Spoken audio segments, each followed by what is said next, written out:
हमारी डिमांड ये सर ये है कि ये जो हरियाणा बीज विकास निगम एक किसानों के लिए हितों के लिए संस्था है जो सब्सिडी रेट पे बीज किसानों को उपलब्ध कराती है और वो बीज हम तैयार करते हैं, देते हैं इनको तैयार करके। हमारी खेत में भी बोया जाता है। फाउंडेशन सीड हम महंगा लेते हैं और फिर महंगा सीड ले करके और फिर ये हम सीड तैयार करके सर्टिफाइड सीड के लिए इनको देते हैं राशि। वो गेहूँ जो हमने इनको दी हरियाणा बीज विकास निगम को, उसका हमारा टोटल 16 करोड़ रुपए करीबन हमारा पिछले 2 महीने से पेमेंट बाकी पड़ी है, जो कि आज तक HADC के इतिहास में कभी नहीं हुआ।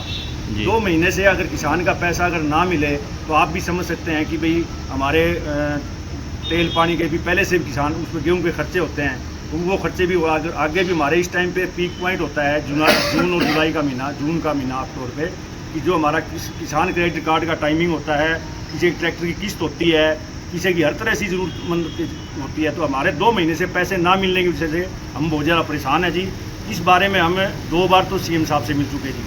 CM साहब ने बढ़िया तरह हमारे को अटेंड किया, उन्होंने आश्वासन दिया और कहा कि आपका जल्दी से जल्दी पेमेंट हो जाएगी, परंतु जो है ना जी आज तक इन कर्मचारियों पे जून तक नहीं रहेंगे जी इस बात की। तो इसका कोई प्रभाव आगे पड़ेगा? जो आगे बीज तैयार करोगे उसमें भी प्रभाव पड़ेगा?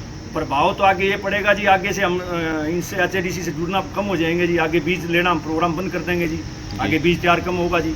मतलब जब हमारे को टाइम पे पेमेंट नहीं मिलेगी तो कौन बीज लेगा जी इनका? तो इससे तो किसानों का भी नुकसान हो, किसानों का नुकसान होगा जी। अब पहले से हम पीछे 3-4 साल से 2.5 लाख कुंटल तैयार किया करते थे। उसके बाद मैं 2020 से 2023 डायरेक्टर रहा हूँ, तो रमेश चंद्र बिडान जी थे हमारे MD, उन्होंने 4 लाख कुंटल सीड तैयार किया और 4 लाख कुंटल सीड बेचा।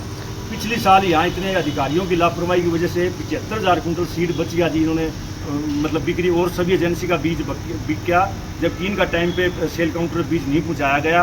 और साल में हमारी एक AGM होती है जिसमें हमने ये डिमांड भी उठाई कि भाई 75,000 कुंटल जो सीड बचा है, किसकी लापरवाही से बचा है, उस पर कार्रवाई होनी चाहिए, परंतु वो आज तक कोई भी किसी अधिकारी पे कार्रवाई नहीं हुई और उसका खामियाजा हमारे को भुगतना पड़ना है जी। उसकी खामियाजी की वजह से जो है ना आज हम ये दरी बिछा करके बैठे हैं जी। नहीं तो इतनी गर्मी में टोटल हरियाणा से चल के किसान आए हैं जी।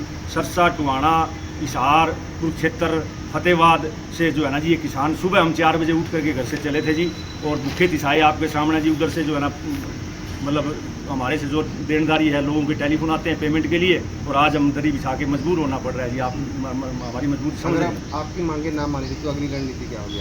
हमारी अगर मांगे नहीं मानी गई तो हमारी रणनीति आगे की ये रहेगी जी कि भाई अनिश्चितकालीन धरना वो हम फैसला करेंगे आपस में, या तो यहाँ देंगे या हम CM हाउस के बाद देंगे।